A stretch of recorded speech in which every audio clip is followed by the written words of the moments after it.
I was watching one of Professor Anton's videos yesterday to do with sound, and specifically I was also watching one of Matt's videos, 0ThouArtThat, which is a kind of response to Professor Anton. And what Professor Anton was saying, well, actually it'd be easy if I approach it via Matt's video. What Matt was saying is that those sensations, for example sound, that we have are but he was kind of generalising out this idea that this thing we call sound is a particularly human phenomenon, and without humans there would be no sound. Is that a valid thing to say? And Matt generalised that out to pretty much all experience. You know, does it make any sense to say that, you know, this leaf feels a certain way? Does it make any sense to say that it has a certain feeling, a certain texture, a certain colour? If there's no kind of eye to see it or ear to hear it, it's that tree falling in the forest thing, kind of. Yeah. Beautiful day here, by the way. Look. Yeah, let's see if I can get to that, because I think there's something interesting going on there. It seemed to me that this idea of sound and the other kind of phenomenal expressions that Matt was extending it to, things like texture and colour, weight, perhaps size, shape,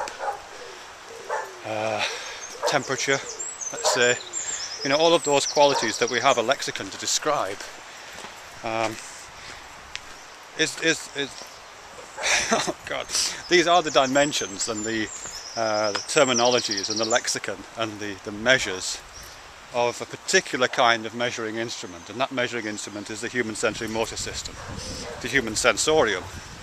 Now of course we realise those as consciousness, but let's hold on to, I don't want to go into consciousness right now, but you know, when I look at this tree here, for example, this oak tree, you know, it has a particular size, and I might use general terms like big, or I might make a word like, oh, I don't know, 50 metres, I might say something like that. And I might talk about its shape, and I might get kind of platonic or alternatively schoolboyish about it and say it's, oh I don't know, it's a stick with a big blobby feathery thing on the top. I might make those sort of noises. Or I might say that the leaves are green and the bark is brown. You know, I might say those things, and this would be an accurate description of my experience. You know, there will be accurate reports of the monitoring system that my sensory motor system represents. But those were particularly it's a particularly human monitoring system, a particularly human sensory motor system, a particularly human set of instruments. If you stuck a different kind of instrumentation down here, you would get different kinds of lexicon, a different kind of phraseology, a different kind of set of measures. I mean, it might still say, you know, I don't know what this device would be. Let's imagine this kind of multi-sensory device here, instrumentation of some kind. It might still say it's 50 metres tall, but I'm not sure it'll be the same 50 metres even. Because my 50 metres is drawn from kind of knowing how much a metre is, you know, and kind of referring it to myself. But 50 metres in absolute terms, in terms of an objective piece of instrumentation, you know, a metre is is defined as the distance a beam of light can travel in a certain number of nanoseconds, and that's not the measure I'm using. Nanoseconds and speeds of light doesn't feature in my measurement.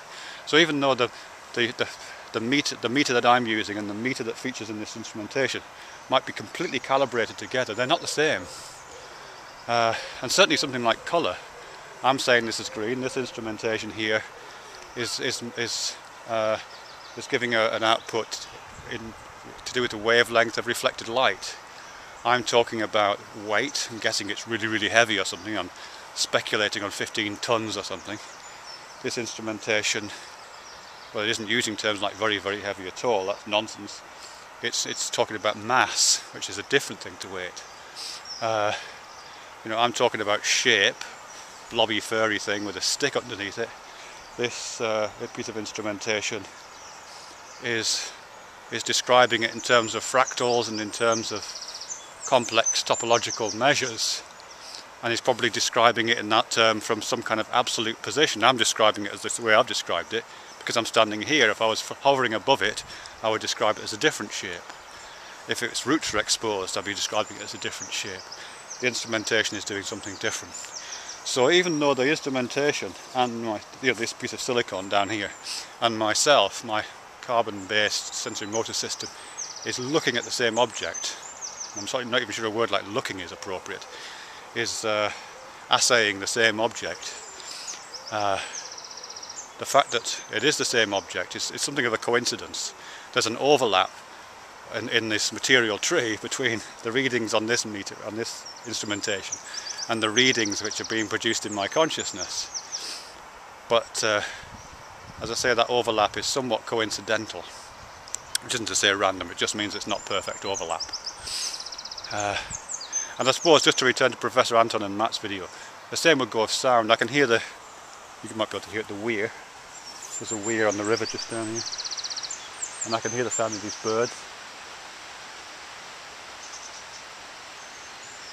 But those sounds that's the way that my sensory motor system is representing compression waves in the air, as I understand it. A different piece of instrumentation would represent those things differently.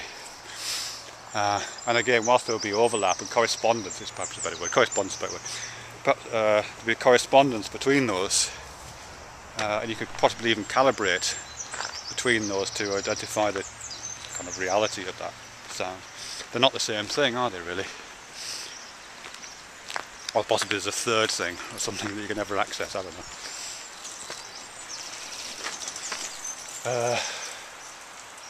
Yeah. I suppose I'm just reminded of this quotation from Robert Anton Wilson, and this is going to seem a long way away, but he's talking about the Copenhagen interpretation in quantum physics, and he has this great memorable quotation where he basically says that the Copenhagen interpretation is that the equations of quantum physics don't describe the quantum world, they describe what systems of thought we need to be able to produce in order to think of that world. They don't describe the world, they describe what systems of thought you need to produce in order to be able to think about that world. Or if I can recodify it in terms of what I'm talking about,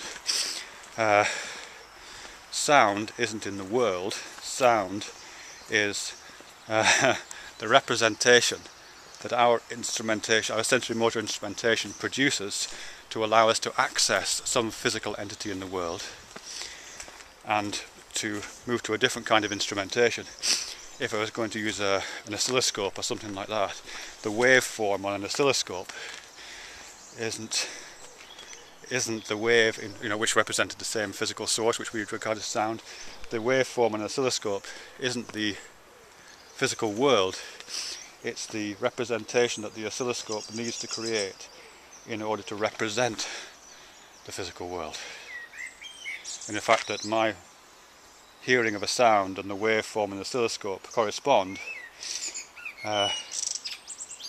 doesn't necessarily mean they're the same thing. Well, they're clearly not. But they refer perhaps to the same thing.